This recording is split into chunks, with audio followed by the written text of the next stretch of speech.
Morning, everybody. It's 8:49 on this beautiful Friday, sort of the last day of my not doing any writing. But, you know, this too shall pass. In any event, we have some big numbers today, so let's get to them.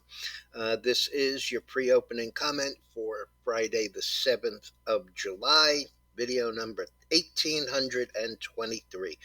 Okay, so just to get started, this chart on the screen are the bonds. As you can see, they're trying to bounce a little here.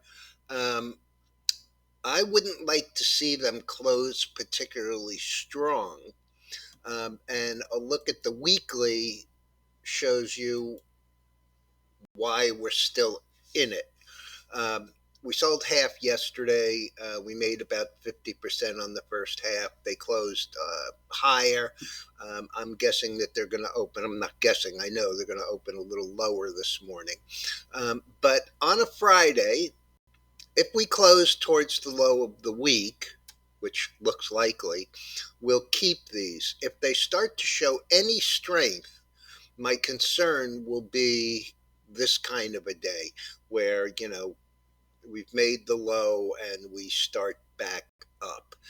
So I'm going to watch this closely. If they get any strength to them, we'll close them out. I think that the ones that we are long at 62 cents, closed at $1.23.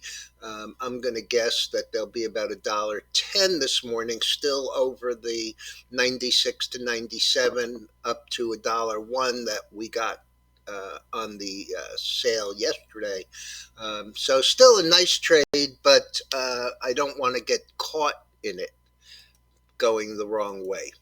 Okay, look at the rest of the futures. Oh, well, guess I'll give you the employment numbers before we do that. Okay, non-farm payrolls, 209,000. That was versus 240 as an estimate, 339 from last month, and that huge 497 number from ADP yesterday. Let's see, non farm private payrolls were 210 versus 283. Average hourly earnings were up 3/10 I take that back. Up 4/10 versus up 3/10 last quarter. I mean, last month. Hours worked, 34.4, also up 1/10. Labor participation rate unchanged at 62.6. And the U6, that's the underemployment, is 6.9, and that is versus 3.6 on our main number, which was down again. I'm not sure how losing more jobs gives us a lower unemployment rate, but that's just me.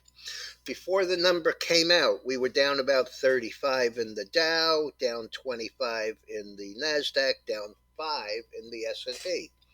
They all rallied into the positive side, but have really given it all back. The Dow is basically unchanged, down, $4.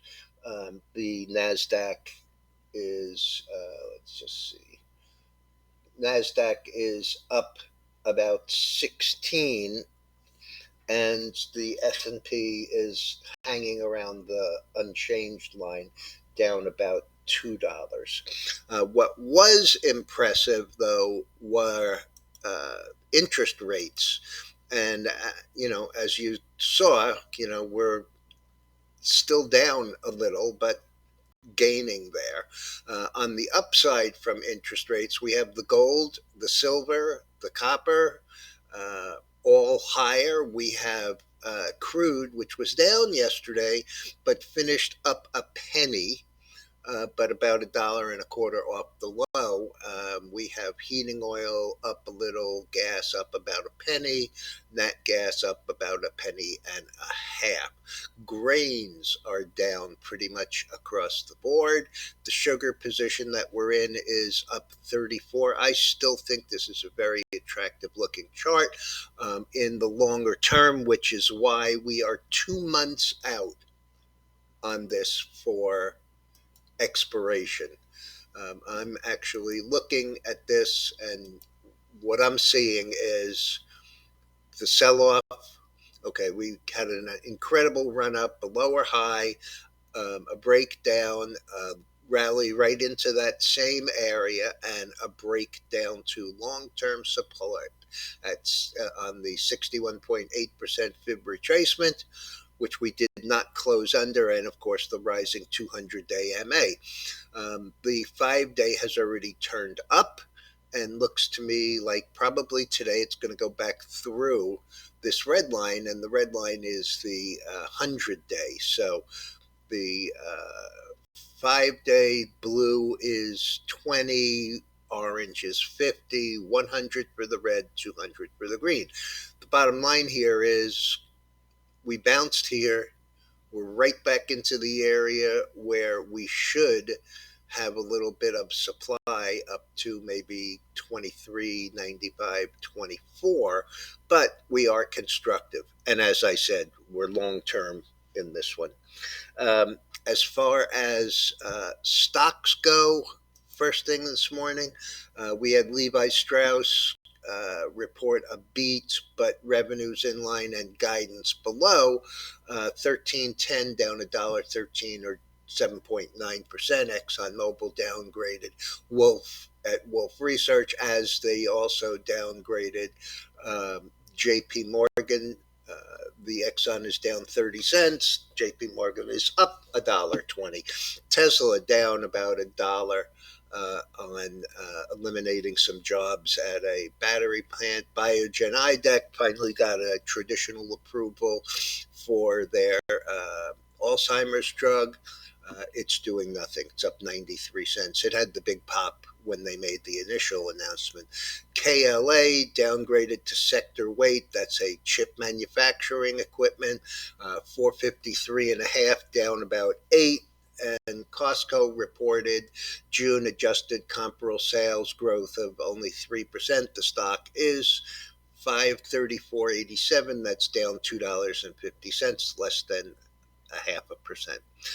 All right, everyone, I'm out of here, and I will work on the letter over the weekend, and we'll get back into the swing of things. But we did not have a bad week, and we'll see where it goes from here. Have a good one.